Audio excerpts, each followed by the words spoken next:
Okay बेटे, today we will start this chapter. It is related to class 4 science, chapter number 4, plants around अस.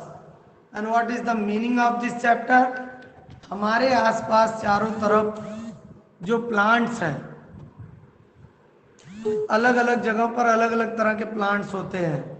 तो आज हम लोग इन्हीं प्लांट्स के बारे में जानने की कोशिश करेंगे कि अलग अलग स्थानों पर अलग अलग तरह के प्लांट्स क्यों मिलते हैं, क्या खूबी है उनकी, what is the main role of that plants in that city.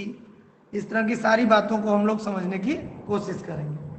जैसा फर्स्ट लाइन है, देखिए, we see plant growing at different places such as plains, desert, hills and even in water. देखिए, बहुत तरह के लैंड फॉर्म्स के बारे में हम लोगों ने स्टडी किया है अपने एसएसटी में. लैंड फॉर्म्स का मतलब होता है बेटा, कहीं किसी जगह पर बहुत पहाड़ होता है, माउंटेन, कहीं का एरिया प्लेन होता है, किसी स्टेट में डिजर्ट होता है किसी स्थान पर. तो देख रहे हैं ये जो लैंड फॉर्म है, अलग अलग जगह पर अलग अलग तरह की जो लैंड है, जमीन है, उसकी आकृति अलग अलग होती है. कहीं वह उठा हुआ है, कहीं वह नीचे की तरफ धंसा हुआ है जिसे हम घाटियां कहते हैं, कहीं नदियां हैं, बहुत ज़्यादा पानी है किसी जगह पर. तो इन सब अलग अलग लैंड फॉर्म्स पर जो ये प्लांट्स ग्रो कर रहे हैं, डिफरेंट प्लांट्स, उन्हीं के बारे में हम लोग समझने की कोशिश करेंगे. देखिए, पेज नंबर 24 पर फिल इन द ब्लैंक दिया हुआ है. ए, देखिए क्या दिया है, pine trees are found on. जो पाइन ट्री है वो कहाँ पाया जाता है? पाइन ट्री पहाड़ों वाले एरिया में पाया जाता है, ऊंचाई वाले स्थानों पर पाया जाता है. ठीक है, तो ये देखिए लिखा है हिल्स, इसका आंसर होगा फर्स्ट वाले का हिल्स. इसमें pine trees found in on hills. Cactus is found in. Cactus कहाँ पाया जाता है? वो डिजर्ट वाले एरिया में पाया जाता है, जहाँ रेगिस्तान है, बालू ही बालू है, सैंड. उस एरिया को कहते हैं डिजर्ट, रेगिस्तानी area. Neem and banyan trees are found in. तो नीम और बेनियन का ट्री तो देखिए हम लोग के आसपास नीम का, बरगद का, बेनियन मीन्स बरगद का पेड़ बहुत आसानी से चारों तरफ देखने को मिल जाता है. क्यों? क्योंकि हम लोग का एरिया प्लेन एरिया है. Lotus and water lily are found in. अब भाई, लोटस कमल का फूल और वाटर लिली कहाँ पाया जाता है? वो पाया जाता है वाटर में. ठीक है, वो वाटर में पाया जाता है. तो पहले का आंसर होगा हिल्स, दूसरे का डिजर्ट, तीसरे का प्लेन और लास्ट वाले का होगा water. Plants growing at different places are different in appearance and structure. अलग अलग स्थान पर जो प्लांट्स ग्रो करते हैं, तो आप नोटिस करेंगे तो उनको देखेंगे ध्यान से, तो उनका लुक और जो उनका स्ट्रक्चर है, बनावट, वो बिल्कुल अलग होगा, एक दूसरे से अलग होता है.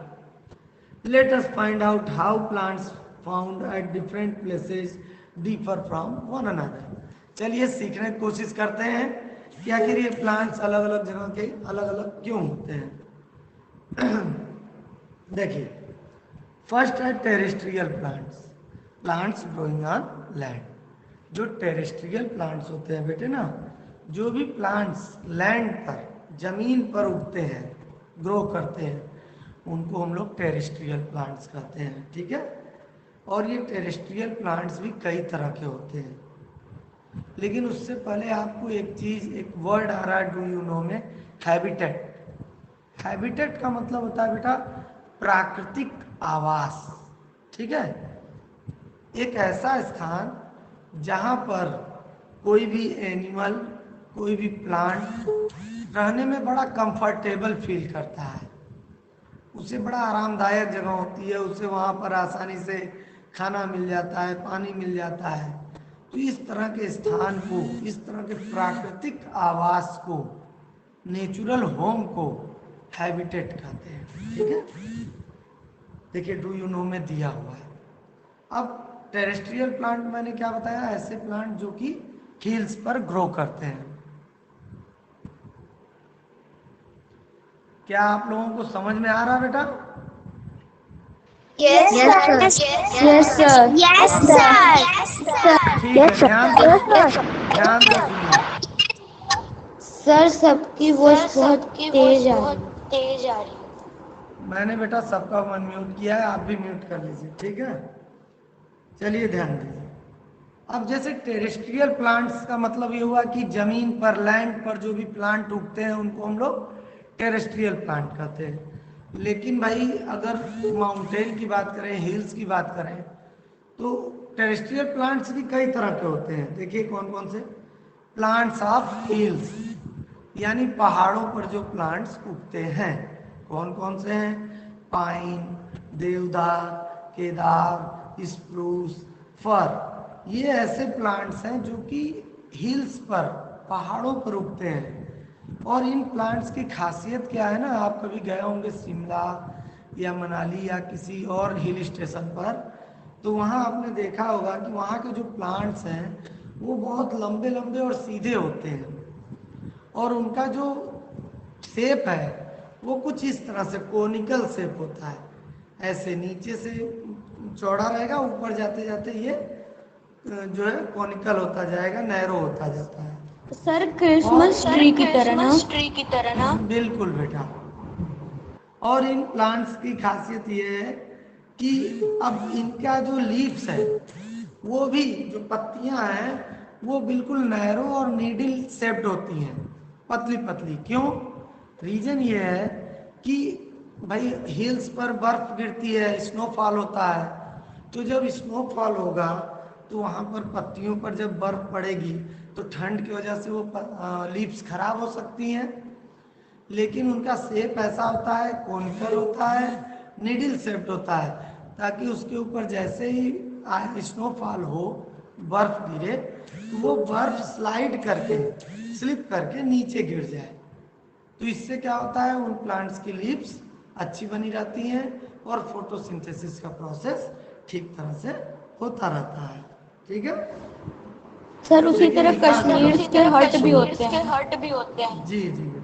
The conical shape of these trees does not allow snow to gets deposited on them. देखिए वही बात यहाँ भी लिखा है कि ये जो कोनिकल शेप है लीव्स का, ऐसे नीडल शेप, वो शेप स्नो को उस पर डिपॉजिट नहीं होने देता, इकट्ठा नहीं होने देता, और वो स्नो नीचे गिर जाती है।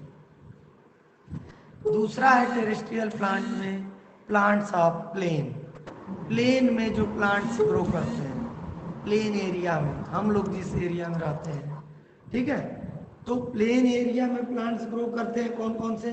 पीपल, बेनियन, मैंगो, साल, शीशम, ये ऐसे प्लांट्स हैं जो कि प्लेन एरिया में ग्रो करते हैं। और इन प्लांट्स की खासियत ये है कि इनकी बहुत सी ब्रांचेज निकली होती हैं, शाखाएं, और ये हमको बहुत ठंडी शैडो देते हैं, छाया देते हैं। आप सबने देखा होगा अपने आसपास बड़े बड़े बरगद के पेड़, नीम के पेड़, शीशम के पेड़, इनकी बहुत सी ब्रांचेज निकली होती हैं, और ये बहुत बड़े बड़े ट्री होते हैं।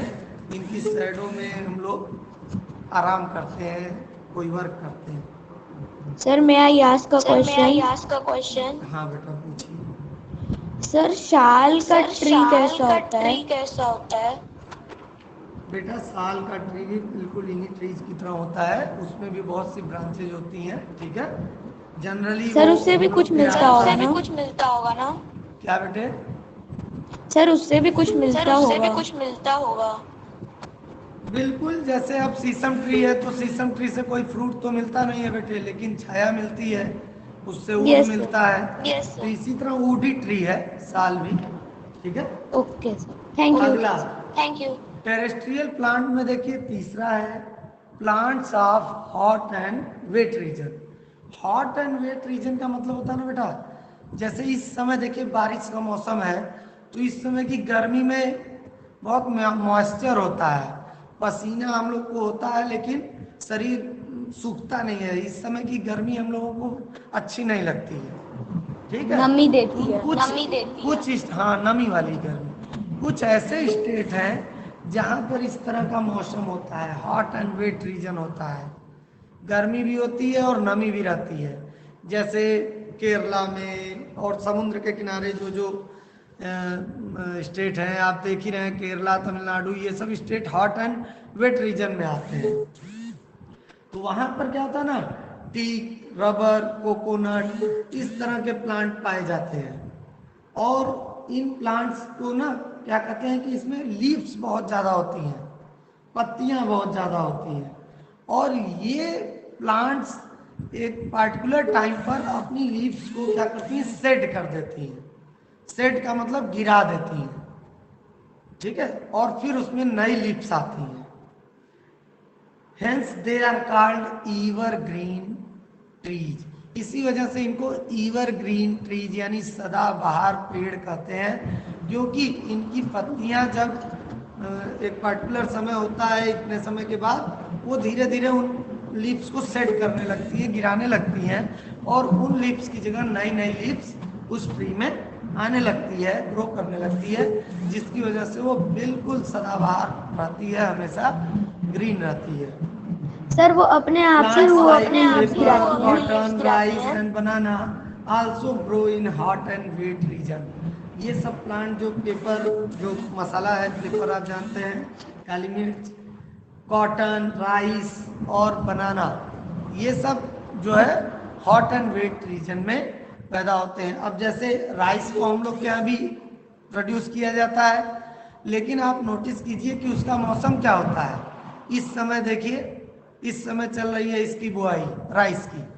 क्यों? क्योंकि ये जो मौसम है वो हॉट एंड वेट रीजन जैसा ही मौसम है, ठीक है, इसके लिए सुटेबल है। तो इस समय यहाँ पे भी राइस की खेती होती है, लेकिन ज़्यादा वेस्ट बंगाल में होता है और उस तरह के एरिया में होता है जहाँ का मौसम वास्तव में हॉट एंड वेट रीजन है। नेक्स्ट बेटा, टेरेस्ट्रियल प्लांट में प्लांट्स ऑफ मार्सी एरिया। अब मार्सी एरिया के प्लांट्स कैसे होते हैं?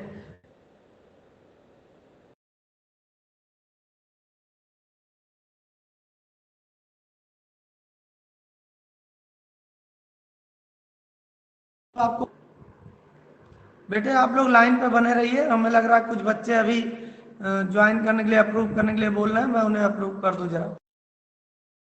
सर स्टार्ट करिए। Okay, listen. मार्सी एरिया का मतलब मैंने बताया मडी एरिया, दलदली एरिया, ठीक है। तो मैंग्रोव प्लांट एक ऐसा प्लांट है बेटा जो कि मार्सी सॉइल में ग्रो करता है। These plants develop so special roots for wind. अब देखिए, कोई भी प्लांट है, मार्सी एरिया में बिल्कुल मडी एरिया है, उसके अंदर जो उसकी रूट्स है उसको फ्रेश एयर नहीं मिल पाती है। तो इसके लिए क्या करता है ना, मैंग्रोव प्लांट, उसकी कुछ रूट्स वाटर के बाहर, मड के बाहर आ जाती है और दूर तक फैल जाती है। क्यों? ताकि उसको सफिशिएंट ऑक्सीजन एयर से मिल सके ग्रो करने के लिए, ठीक है। देखिए, portion of their roots come out of the soil above the water level and take oxygen from air. Air से ऑक्सीजन वो लेते हैं। These roots are called breathing roots. इन रूट्स को ब्रीदिंग रूट्स भी कहते हैं और साथ ही साथ एरियल रूट्स भी कहते हैं, क्योंकि वो सांस लेने के लिए, ब्रीथ करने के लिए बाहर निकल आती हैं, ठीक है। तो इन रूट्स को याद रखिएगा, मैंग्रोव के रूट्स को ब्रीदिंग रूट्स या एरियल रूट्स भी कहते हैं, कभी कभी एग्जाम में पूछ लिया जाता है। सर और देखिए, मार्स का मतलब क्या इसने बताया, wet muddy area on the land. जमीन पर कहीं जो मडी एरिया है, दलदल वाला एरिया है, कीचड़ वाला एरिया है, उसको हम कहते हैं मार्सी एरिया, ठीक। नेक्स्ट है बेटा, टेरेस्ट्रियल प्लांट में प्लांट्स ऑफ डिजर्ट एरिया। ये भी तो टेरेस्ट्रियल प्लांट में आएगा। तो डिजर्ट एरिया में देखिए कौन कौन से प्लांट्स हैं। कैक्टस। कैक्टस एक ऐसा प्लांट है बेटा जो डिजर्ट में भी बड़ी आसानी से ग्रो करता है। आपको पता है, डिजर्ट यानी रेगिस्तान वाले एरिया में बारिश कम होती है, जब बारिश कम होगी तो प्लांट्स को वाटर नहीं मिलेगा पर्याप्त मात्रा में। तो ये जो कैक्टस ट्री है ना, प्लांट, ये इसकी रूट्स बहुत नीचे तक चली जाती हैं डिजर्ट के अंदर, और वो रूट्स उसकी वाटर एब्जॉर्ब करके उसके स्टेम तक पहुंचाती हैं, लीव्स तक पहुंचाती हैं कैक्टस के। तो जो कैक्टस है वो जान रहा है बेटा, कैक्टस प्लांट, कि उसको पानी बहुत ज़्यादा मिलने वाला नहीं है, इसलिए वो क्या करता है ना, पानी को स्टोर करके रखता है वाटर। कैसे बचाता है वाटर? आपने देखा होगा कैक्टस प्लांट के ऊपर स्पाइक्स होती हैं, कांटे, वो काम करते हैं वो कांटे। पहला, वाटर का इवेपोरेशन नहीं होने देते हैं, ट्रांसपिरेशन, पानी नहीं वेपराइज होने देते हैं उसके अंदर का, स्लो कर देते हैं उसके रेट को। दूसरा, कोई ग्रेजिंग एनिमल, यानी जो चरने वाला एनिमल है, चर के खाते हैं जैसे गाय भैंस, तो वो ग्रेजिंग एनिमल उनको ना खा जाए। तो उस पे जो ये स्पाइक्स है या स्पाइंस है कह लीजिए, वो उसकी रक्षा करते हैं, पानी भी बचाते हैं उसमें का, और उसको कोई ग्रेजिंग एनिमल ना खाए, इससे भी उसकी रक्षा करते हैं। लेकिन अगर कभी आप जो ये है कैक्टस, उसकी लीव्स को कट करके देखेंगे तो उसके अंदर बिल्कुल सॉफ्ट एंड फ्लैसी पार्ट होता है, गीला पार्ट होता है। तो वो क्यों होता है? क्योंकि वो अपने लीव्स में वाटर को स्टोर करके रखता है। अब ये तो बात हुई टेरेस्ट्रियल प्लांट्स की, कि टेरेस्ट्रियल प्लांट्स ऐसे कहाँ कहाँ होते हैं, हिल्स पर, प्लेन्स पर, हॉट एंड वेट रीजन में, मार्सी एरिया में और डिजर्ट एरिया। अब बात कर देते हैं एक्वेटिक प्लांट्स। एक्वेटिक में देखिए एक वर्ड आता है बेटा, एक्वा। एक्वा का मतलब होता है ना वाटर, एक्वा का मतलब है वाटर। ऐसे प्लांट्स जो कि वाटर में एग्जिस्ट करते हैं, वाटर में रहते हैं, पानी में, इस तरह के प्लांट को हम लोग क्या कहते हैं? Aquatic plants. ये एक्वेटिक प्लांट्स भी दो तरह के होते हैं, ठीक। पहला floating aquatic plants, floating means तैरने वाले। एक मिनट, क्या समझ में आ रहा है सभी लोगों को? Yes sir. ठीक है बेटे, अभी मैं जब ये चैप्टर कंप्लीट कर लूंगा इसके बाद एक लिंक शेयर करूंगा वीडियो। अगर तुरंत नहीं करूंगा तो शाम को करूंगा बेटा। और उस वीडियो में मैंने लाइन बाय लाइन एक एक वर्ड की मीनिंग बताया है, आप लोग उसे भी ट्राई करिएगा, देखने की कोशिश करिएगा। Okay sir. चलिए sir I made a mobile stand. हाँ सुनिए भैया, एक्वेटिक प्लांट्स दो तरह के होते हैं। पहला फ्लोटिंग एक्वेटिक प्लांट्स, ऐसे प्लांट्स जो तैरते हैं पानी में। और इसमें भी दो तरह के होते हैं, फ्लोटिंग में दो तरह के। पहला फ्री फ्लोटिंग प्लांट्स, जो कि बिल्कुल फ्री है, वाटर में कहीं भी जा आ सकता है, ठीक है, उसे फ्री फ्लोटिंग प्लांट्स कहते हैं। ऐसे कौन कौन से प्लांट्स हैं? Water lettuce, water hyacinth and duckweed. ये कुछ ऐसे प्लांट्स हैं बेटा जो वाटर में ग्रो करते हैं और वो बिल्कुल फ्री होते हैं, उनका कोई भी पार्ट वाटर के नीचे जो सरफेस है जमीन, उसमें टच नहीं करता। वो केवल वाटर के सरफेस पे रहते हैं और फ्रीली एक स्थान से दूसरे स्थान पर मूव करते रहते हैं, ठीक है। और इन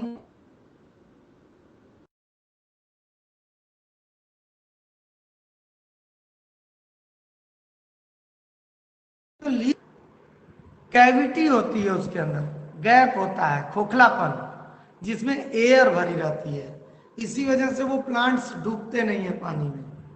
आप ही है, देखिए बलून है, बलून के अंदर एयर फिलअप कर दीजिए, एयर टाइट बलून ले लीजिए, तो वो वाटर में नहीं ना डूबता, क्योंकि उसके अंदर एयर है, इस वजह से वो नहीं डूबता। तो इसी तरह इन प्लांट्स की जो स्टेम और लीव्स है उनमें कैविटी होता है, जगह होता है, जिसमें एयर भर जाती है और वो डूबते नहीं है।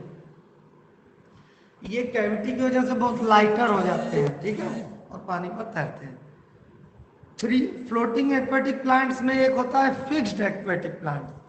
फिक्स्ड एक्वेटिक प्लांट्स की क्या खासियत है कि उन प्लांट्स का जो स्टेम है वो वाटर बेड से टच रहता है, पानी के अंदर के सरफेस से कनेक्ट होता है। जैसे लोटस और वाटर लिली आपने देखा होगा। लोटस और water lily fixed aquatic plants हैं। क्यों? क्योंकि these plants are attached to the pond bed. Pond bed माने तालाब के अंदर की जो जमीन है उससे वो टच में रहते हैं, कनेक्ट रहते हैं। These have stem with holes and their leaves are broad। इनका क्या होता है ना, स्टेम में जगह जगह होल्स होते हैं और इनकी लीव्स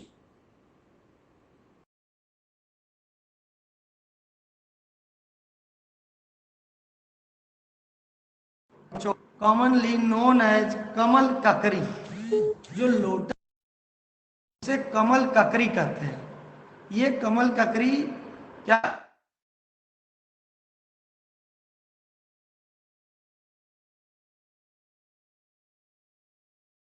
खाए?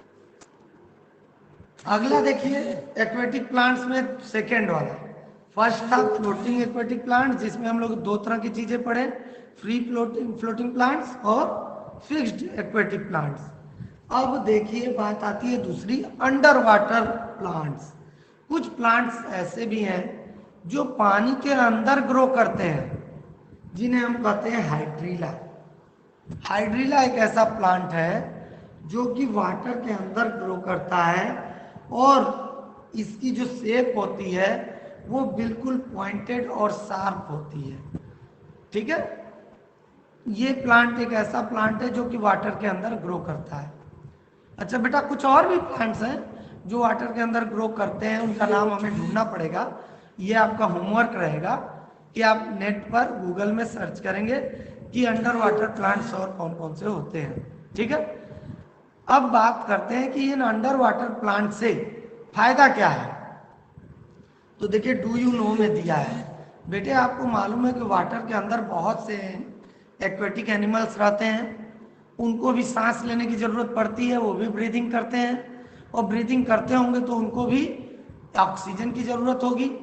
तो ये ऑक्सीजन पानी में आएगा कहाँ से? वो इन्हीं अंडर वाटर प्लांट से आता है।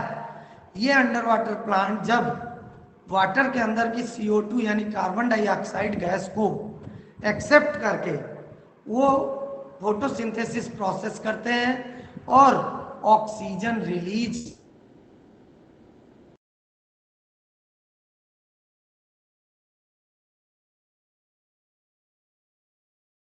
यही जिसकी वजह से एक्वेटिक एनिमल्स आसानी से सांस ले पाते हैं।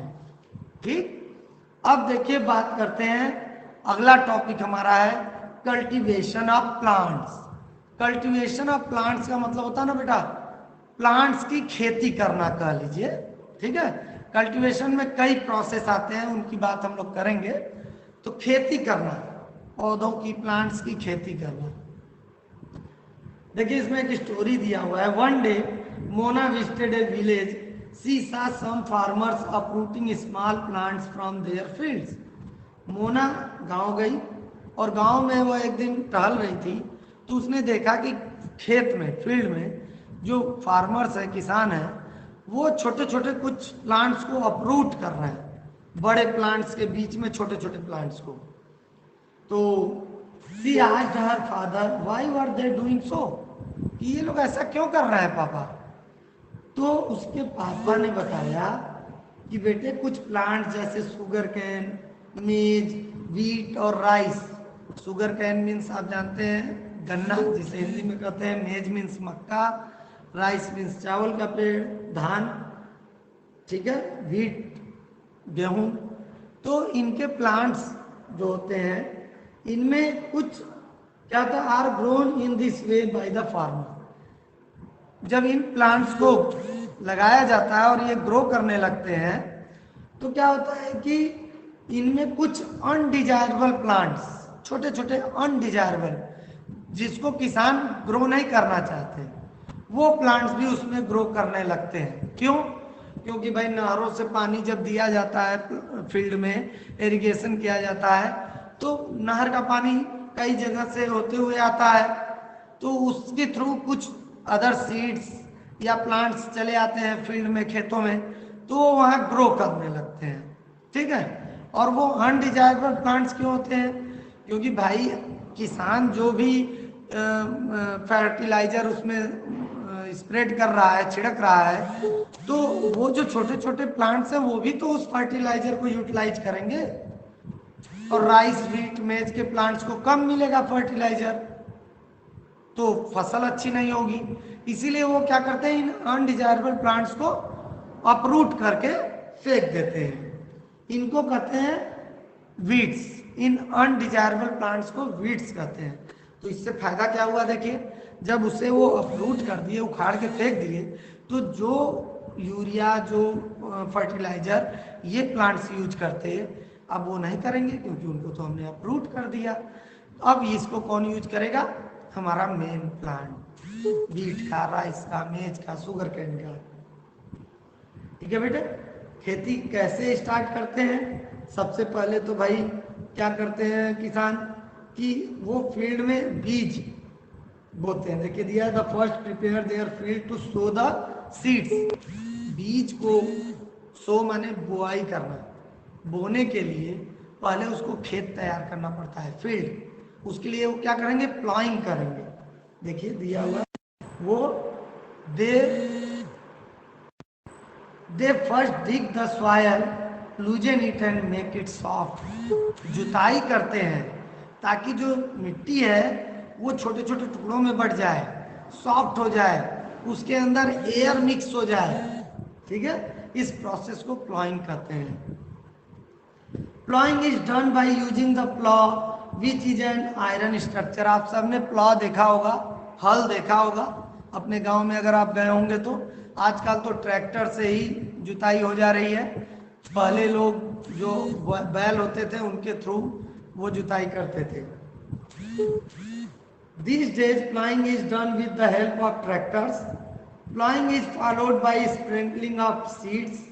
अब जब सॉफ्ट हो गई सॉइल तो उसके बाद वो सीड्स को स्प्रिंकल करते हैं, बुआई करते हैं बीज की। It is necessary to drop the, बुआई करने के बाद वो क्या करेंगे? उसका इरिगेशन शुरू करेंगे, सिंचाई। तो सिंचाई कैसे करते हैं? आजकल स्प्रिंकलर के थ्रू सिंचाई की जाती है ताकि वाटर बेकार ना हो, वेस्ट ना हो।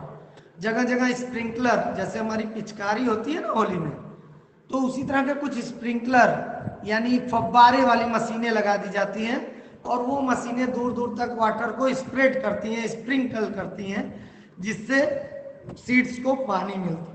धीरे धीरे क्या होगा, इन सीड्स से स्प्राउट, छोटे छोटे पौधे बाहर निकल आएंगे। ठीक है।